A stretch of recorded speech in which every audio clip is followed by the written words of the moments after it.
está com tosse. Estamos aqui, eu estou conversando com o pastor Gustavo aqui. O pastor Gustavo está com um pouco de tosse. Eu falei, pode tossir no ar, não tem problema não, fica à vontade. Estamos em liberdade, né, Você está em casa? Obrigado. Está aqui em casa como você está em Igarapé, não é isso? É verdade, Igarapé. Um abração para todos de Igarapé. Um abração mesmo. É. Povo abençoado de Igarapé. Pastor Gustavo, que além de pastor, é professor do Carisma. Sim. É. Você dá que disciplinas lá, Gustavo? No momento eu estou dando liderança cristã, vitória espiritual e realidades da nova criação. E professor de liderança tem que falar de pastoreio, né? Tem que falar, sim. Você comentou, inclusive, durante a programação, nós tivemos a sua mensagem dizendo que um dos principais desafios seria... A constância. Constância. Vamos começar por aí, Gustavo? Sim. Inclusive, desculpa chamar de Gustavo, né? Fica à vontade. Nós temos essa liberdade. Me chama de Cássio também, que a gente fica à vontade. Tá bom. A inconstância atrapalha tudo na vida, inclusive o ministério, né, Gustavo? Sim. A gente tem algumas chamadas bíblicas muito fortes com relação a isso, né? Jesus mesmo, ele chama alguém para o ministério e esse alguém disse, eu vou, mas deixa primeiro os despedidos da minha casa. Aí Jesus disse, aquele que pôs a mão no arado e olha para trás não está apto para o reino de Deus. Parece até quase que uma crueldade de Jesus, né? Não pode despedir. Mas não era exatamente um despedir no sentido de honrar a sua casa para poder estar mais livre para o ministério. A gente entende que ele estava querendo talvez conferir a sua decisão com a sua família, mas também naquela incerteza de eu preciso pegar essa certeza sobre a certeza de outros. Então talvez a figura do arado tenha aquela ideia que os bois estão na frente, mas no trato do arado era uma pessoa que só precisava de segurar, mas ela era uma decisão, isso é um trabalho pessoal, então aponta para responder um chamado, é uma decisão pessoal, mas o arado também tem algo, pastor. Se você pega ele em um lugar e não chega até o fim, quer dizer que aquele trabalho fica incompleto, fica torto. Então o chamado é para ter a constância da decisão. Então a gente vê muitas chamadas bíblicas falando sobre essa dificuldade que se encontra com relação à constância, né? Uhum. Agora, outro dia nós conversamos no rádio, o pastor Gustavo Pobel, e eu lembro que um dos ouvintes mandou uma pergunta que eu até encaminhei para você, eu vou refazê-la aqui. Sim. Esse ouvinte falou o seguinte, que hoje em dia parece que há uma banalização na consagração pastoral. Sim. E estão sendo consagrados pastores muito jovens e parece que um pouco inconstantes. Sim. O que você pensa quanto a isso? Eu sou a favor de consagrações de jovens. Eu tive essa experiência na minha vida com 25 anos de idade, vi outros colegas também, até mais novos do que eu na época também serem consagrados, mas fazendo um adendo e uma observação. Primeiro, esses jovens eles têm que apresentar um testemunho pregresso do momento do pastoreio, da ordenação. Isso quer dizer que eles podem ter pouco tempo antes, né, 6 anos, 5 anos, 4 anos de testemunho, mas precisam apresentar um testemunho e mostrar que estão realmente vocacionados para isso e estão andando à altura, né? E uma outra coisa muito importante é o nível de preparo também. Se for para o seminário, então se tem uma dedicação na pesquisa bíblica. E um terceiro fator é que vamos dizer assim, eu aconselharia a ministérios ungirem ou ordenarem pastores jovens, sendo esse ministério cheio de pessoas maduras ao seu redor. Então, quando tem mentores, discipuladores, pastores sobre esses novos pastores, a coisa é muito mais amena, né? Você pode confiar um pouco mais, você pode, se houver algum tropeço, tem alguém para assinar embaixo ou então para apagar aquilo que você falou e corrigir. Eu acho que nesse sentido, que se você tem um chamado, um testemunho pregresso, você tem uma preparação, você tem ao entorno desse pastor jovem um respaldo de quem é mais maduro e está no ministério e sabe o que realmente está fazendo e como lançar, aí é bom, é legal. Foi nessa linha que Paulo, quando escreveu para Timóteo, falou para ninguém desprezar a sua mocidade. Exatamente. Acho que Timóteo passava por uma pressão desse tipo, né? Porque era novo. Na igreja de Éfeso, né, a gente entende isso no texto, e na descrição do texto falando sobre isso. E é interessante que Paulo trabalha muito a questão do caráter. As ações que os conselhos para que Timóteo venha receber, por exemplo, não eram muitas estratégias ministeriais. Fala sobre o dom do ensino, que ele deveria se esmerar no ensino, né, pregar, mas cuidar de si e do rebanho através de um comportamento maduro. Então, eu entendo que Paulo está investindo não só antes para que Timóteo se tornasse, mas durante foi ordenado, está no ministério, então há um mentoreamento, há um discipulado, há um cuidado nesse sentido. Aí o pastoreio de jovens é um pastoreio seguro, é a minha opinião. Eu acho que o mentor está aí, né? O respaldo, Paulo estava dando respaldo para Timóteo. Ao seu pupilo, vamos dizer assim, exato. Ao seu discípulo Timóteo. Perfeito. Pastor Gustavo, nós temos uma pergunta na tela. Vamos lá, a nossa pergunta, então. Né? Quem manda a pergunta é a Shirley. É a Shirley da cidade de Ubá, aqui em Minas Gerais. Qual a importância do púlpito no ministério pastoral? É interessante isso, né? Eu vou lembrar até do dia que nós estivemos na rádio, né? Eu acho que a gente pode responder pensando de duas formas. Quando nós pensamos na quantidade do tempo em que um pastor passa no púlpito, a gente tem aquela analogia do iceberg. Quer dizer, a gente vê uma grande montanha de gelo no oceano, mas se sabe que aquilo ali é 10, 15, 10%. Tem muito mais gelo do que a gente está vendo. Tem muito mais gelo embaixo do que a gente está vendo. Então, você olha para o ministério pastoral, tem muito mais bastidores, que são aconselhamentos, visitas, organização de equipe, e todo o entorno do ministério do que o púlpito. Então, o púlpito é esse 10%. Então, em quantidade, ele não é tão grande quanto, às vezes, se parece ou se sonha, né? Que a pessoa sai do seminário e fala, eu vou pregar todo dia no púlpito da minha igreja, eu vou viver só para isso. E não é só isso. Tem muito mais, tem uns 90% em quantidade. Mas quando nós pensamos em qualidade, o amado Hernandes Dias Lopes, ele diz uma frase simples, mas interessante. Ele diz, púlpitos fortes, igrejas saudáveis, igrejas fortes. Então, uma das coisas que gera também um crescimento saudável de igreja é um púlpito estar qualificado. O que é isso? É 2 Timóteo 2,15, dizendo que o obreiro tem que ser aprovado, sabendo manejar bem a palavra. Então, tem uma frase no seminário que a gente usa também, que eu acho muito interessante, que o que segura a ovelha no aprisco não são as cercas proibitivas, mas é a qualidade do bom pasto. Então, pensando em qualidade, é muito importante. O pasto seria o alimento. O alimento da palavra, né? O alimento da palavra. Até mesmo o vigor de uma vida de oração. Né? A gente imagina que Jesus, quando ia orar, ele não orava só para si, né? Ele orava também inspirando os seus discípulos. E levou os discípulos até perguntarem, Senhor, nos ensina a orar. Então, a vida de oração do ministro, a vida da palavra do ministro, mas eu entendo isso. A importância, ela é em quantidade, não tanta quanto se imagina, mas em qualidade, um púlpito forte, saudável, porque nós somos movidos pelas nossas crenças, é aquilo que se muito ouve, acaba se, né, vamos dizer assim, levando para o comportamento. Então, eu já vi congregações assim se acenderem por uma boa constância de pregação. Isso não quer dizer que precisa ser tão eloquente, ou que precisa usar muita palavra no grego, no hebraico, mas que o texto bíblico precisa ser exposto com qualidade, e isso é muito importante no sentido qualitativo para o ministério pastoral, eu acredito que seja muito importante. Agora, você falou aí de grego, hebraico, de qualidade de pregação. Grego e hebraico a gente já pensa em faculdade de teologia, em seminário teológico. Qual a importância da faculdade de teologia, do seminário teológico na formação de um pastor? É uma condição sine qua non para você ser pastor, fazer um seminário, uma faculdade teológica? Eu vou puxar também para a minha formação, né? Hoje eu continuo ainda ligado, depois que eu me formei no Seminário Carisma, em 2006, eu continuo ligado praticamente esses 11 anos, né? Como professor, fazendo parte também da parte acadêmica e da diretoria. O que me chama muito a atenção com relação à vida do seminário é que o seminário realmente ele te dá um roteiro de estudo bíblico.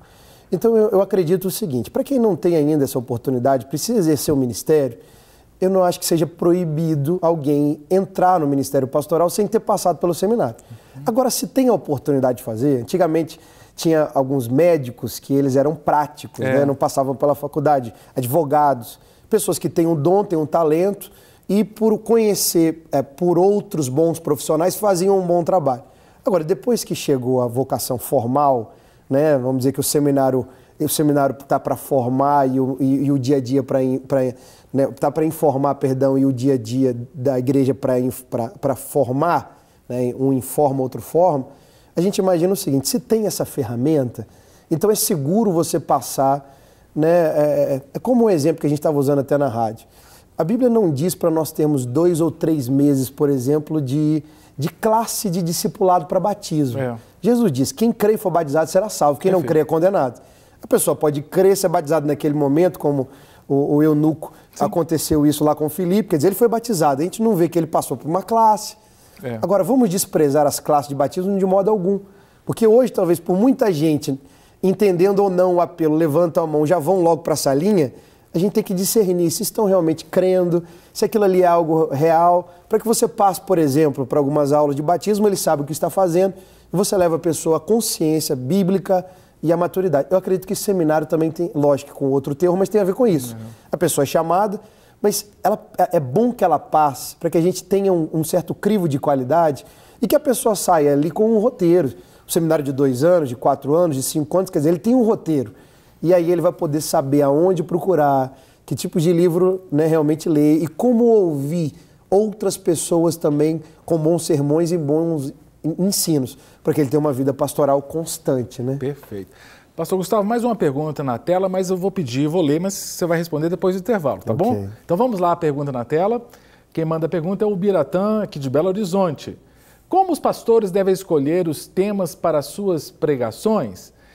Pastor Gustavo Pobel vai responder depois do intervalo. Nós vamos e voltamos já já com o nosso programa Mente Aberta. Estamos de volta com o programa Mente Aberta. Hoje eu recebo o pastor Gustavo Pobel, da Lagoinha Igarapé e professor do Carisma. Estamos conversando sobre ministério pastoral e nós tivemos uma pergunta antes do intervalo que vai voltar à tela agora para ser respondida pelo Gustavo. Como os pastores, pergunta o Biratã, devem escolher os temas para suas pregações? Pastor Gustavo Pobel, a maioria das igrejas evangélicas não existe um roteiro, assim, a não ser algumas denominações mais formais, que às vezes a diocese determina que naquele domingo tem que pregar aquele tema. A maioria das igrejas, os pastores têm liberdade. Vou pregar o quê? Né? Qual que seria o critério? Como é que os pastores podem... Você tem sugestões para isso? É uma boa pergunta, né? Na verdade, essa pergunta é interessante. Eu poderia ter uns 100 pastores aqui para responder. Eu acho que os 100...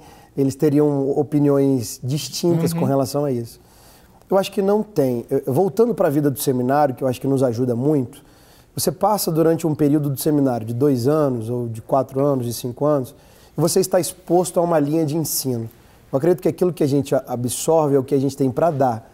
Então, quem passa por seminário provavelmente vai repetir, de alguma forma, o roteiro do que aprendeu no seminário. Agora, existem muitas formas de fazer. Quando a gente pensa em liderança, igreja, por exemplo, em células, geralmente se lança o tema do ano. Então, às vezes, os pastores eles escolhem durante 1, 2, 3 meses, ou né, um conjunto de períodos, para que se trabalhe dentro de um tema. Sim. Então, ali o pastor vai estudar sobre aquele tema, né, vai fazer uma pregação mais temática e trabalhar sobre aquilo ali. Existem outras escolas também, até mesmo de pregadores, que são mais expositivos. Então, abre-se, por exemplo, um mês ou um conjunto de períodos de pregação, vamos estudar o livro de Efésios. Então, cada dia é um capítulo ou 2 capítulos, então faz a expositiva histórica, você confere com outros textos, né? A escola presbiteriana, ela tem muito essa cultura. Agora, a maioria, como o senhor falou mesmo, eu acredito, assim, vendo pessoas passando pelo ministério, já visitando igrejas, eu imagino que 95% dos pastores e dos ministérios, vamos dizer assim, eles estão livres para poder escolher. Então eu acredito que ele parte de alguns princípios, assim, como dicas, né? Não são regras. Mas dicas assim, parte daquilo que Deus tem te falado com relação ao devocional. Talvez o seu devocional. O que está falando no seu coração. O que está falando ao seu coração. É claro que não vai ser talvez aquela frase. Você vai usar a frase para você, por exemplo, pesquisar um tema bíblico com relação àquilo que Deus está te falando. Eu vou te apertar aqui agora. Qual que é o tema mais difícil que você já teve que pregar? Você consegue lembrar assim? Um tema mais difícil que eu já tive que pregar? Ou se hoje eu pegasse assim, olha, diz um tema que você, assim, essa área é difícil. Eu posso dizer, por exemplo, pregar escatologia para mim é muito difícil. Pregar sobre as últimas coisas eu tenho muita dificuldade. Tem algum tema que para você é difícil? Eu sou curioso em muitos temas, no sentido assim, eu gosto de conversar. Mas escatologia eu acredito que seja um dos grandes desafios. Até a gente está com um grupo de pastores, de professores do Carisma, nos preparando para começar a estudar escatologia de uma forma mais específica. Mas eu acredito que não seja o tema só, mas eu acredito, talvez, que seja a seriedade de cada tema. Porque, por exemplo, tem hora que nós vamos falar sobre família. Sobre os princípios familiares, eles não são difíceis de falar. Você tem textos muito claros. Mas quando, por exemplo, vai tratar com relação a divórcio, segundo casamento, né? Quando vai falar, por exemplo, de parte ainda na questão familiar, por exemplo, de proteção às crianças com relação ao abuso dentro de casa, eu acho que as especificações dos temas é que às vezes são mais difíceis. A gente vai falar sobre soterologia, sobre salvação. Então você pega João 3,16, pega Romanos 5,8, e vai pegando textos que falam sobre isso, lindos. E de repente alguém, né, se você precisa falar se a salvação ela pode ser comprometida por uma vida deliberada de pecado ou não. Então eu acho que as especificações dos temas, perdão, que hora perdoa em todo o tempo, mas qual é o processo, o que acontece pós o perdão, eu acho que as especificações dos temas, eles são os maiores desafios dos pastores e pregadores. Assim. Agora, eu perguntei do tema mais difícil do sermão, mas vou perguntar, na prática pastoral, você já pastoreia há um bom tempo, que atividade pastoral para você é mais difícil? Porque tem pastor, por exemplo, que não gosta de ensinar. Tem pastor que não gosta, quando digo não gosta, tem dificuldade de. Tem outra dificuldade de aconselhar. Tem outra dificuldade de fazer casamento, outra de fazer um serviço fúnebre. O Gustavo, tem alguma... Se quiser que eu diga o meu, eu digo. Uhum. O meu tem dificuldade, eu não faço não. Mas tem hora que eu não sei o que falar, por exemplo, serviço fúnebre. E eu tive que fazer vários já. Porque assim você fala, meu Deus amado, que eu vou falar aqui? O que eu vou falar aqui? Já teve um serviço fúnebre que eu chorei, você acredita? Fiquei chorando, não tinha o que falar. Já foi uma forma de... Foi o consolo pela presença, né? O Ministério da Presença. Pastor, se eu falar uma forma assim, bem pessoal, até interessante. Teve um tempo atrás, eu já fiz... Não tem tanto tempo de ministério, são 11 anos ainda, mas assim, eu fui fazer uma série de velórios e casamentos e eu naquele momento, assim, meio angustiado com alguma coisa que eu não me recordo muito, eu falei assim, Senhor, eu vou ficar um tempo assim, você pode botar outras pessoas para fazer casamento, para fazer velório? E Deus me deu um sonho depois dessa reclamação que eu fiz. E eu lembro que Deus me deu um sonho, eu via como se eu entrasse num velório, e eu vi uma pequena multidão diante de um caixão, e as pessoas me dando licença para eu ministrar a palavra. Enquanto eu ministrava a palavra, muita gente ouvia. E também deu um flash, eu saí daquele lugar no sonho, entrei numa igreja onde tinha um casamento. Quando eu ia para frente, assim, como ministrante da palavra, né, do casamento e da palavra, eu vi uma pequena multidão. Aí me veio no coração, eu falei, muita gente está apta para receber a palavra nesse momento, então tem que ser além do meu gosto, né? Uhum. Mas eu acredito que hoje o pastoreio está baseado em três pilares, que é a pregação e o ensino, o pastoreio no sentido de gabinetes e visitas, e hoje na formação de equipe com relação à liderança, porque nós temos hoje um ministério vasto de dons e nós estamos cada vez mais querendo atender mais a comunidade que Deus nos plantou. E há muitas demandas, né? E há muitas demandas. Eu gosto dos três, mas eu vou dizer que o atendimento, ele para mim é o mais desafiante. Quando acontece bem, a gente fica muito feliz, mas é frustrante. Eu não tenho tanto isso na pregação, eu não tenho tanto isso na formação de equipe, mas eu vejo assim, quando a gente senta para aconselhar alguém 1, 2, 3 vezes, ou você aconselha um grupo de pessoas que você fala assim, meu Deus, eu não estou vendo resultado quase nenhum. Eu acho que esse é o desafio do meu coração, assim, Mas você vai preparado, por exemplo, assim, a fazer um atendimento, um casal que está querendo divorciar, você já vai com a coisa na cabeça ou você pede a Deus que te use, você ouça primeiro e peça a Deus, Deus, me usa no que o Senhor já me ministrou. Como é que é? Ou você já vai assim, não, vou dizer isso? Eu acho que a gente tem que tomar cuidado com o pragmatismo, né? Vou confessar algo, no nosso dia a dia, às vezes muito agitado, a gente já tem assim, se falar isso eu vou pela direita, se falar isso eu vou pela esquerda. Mas eu tento tomar um cuidado para que todo aconselhamento, como todo casamento, como velório, eles têm palavras, versículos similares e tudo, mas aquele momento tem um roteiro em Deus. Aquela pessoa ali tem uma história específica, Deus pode transmitir a mesma palavra naquele momento através do conselheiro, mas ela vai ser aplicada de uma forma diferente. Então a gente tenta assim, sempre deixar o coração atento ao Espírito Santo, porque existe um roteiro específico para aquele momento. Mas que a gente tem que se policiar para não entrar numa rotina, num rótulo. Sim. Você olha uma fila e fala, meu Deus, tem 10, eu estou no segundo ainda. Né? Eu tanta coisa para resolver, tem uma conferência para chegar, alguma coisa para...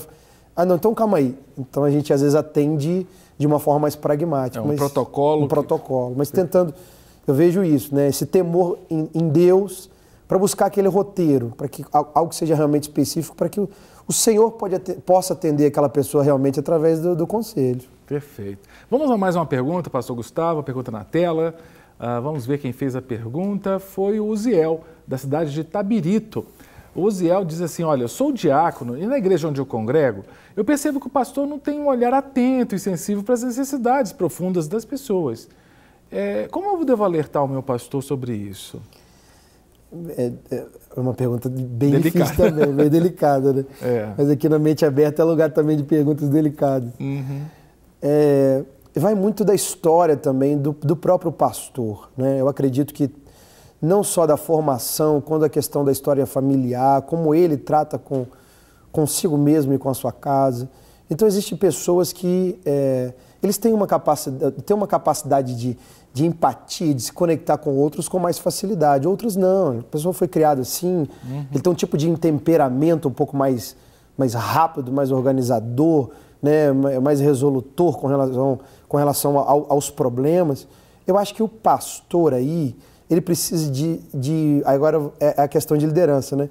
Que o pastor deve colocar pessoas perto de si que tenham mais essa sensibilidade para poder ajudar ele a ter esse tipo de aconselhamento, de acompanhamento. Eu conheço, por exemplo, ministério, já fui visitar algumas igrejas, que os pastores eles tiveram um boom nos seus atendimentos porque tiveram cristãos psicólogos os ajudando. Então, acho que vejo essa diferença. Agora, também tem uma outra situação. O pastor, eu acredito assim, quando o rebanho é grande, a gente lidera todos, né? Você traz uma direção do Senhor, está sob uma visão celestial, a gente mentoria alguns e a gente discipula poucos. Então, talvez se o diácono estiver olhando, esse irmão estiver olhando aquela situação assim, eu queria ter um momento assim, que toda a igreja tivesse um momento de muita qualidade com o pastor. Na verdade, isso é impossível. Jesus mesmo cuidou de 12, dos 12 tinha os 3, os 3 tinham um que era João, talvez um grupo dos 70 também muito bem cuidado. Sim. Mas com relação a discipulado e ao acompanhamento mais profundo, né, então também pode ser isso. Agora, como chamar a atenção dele?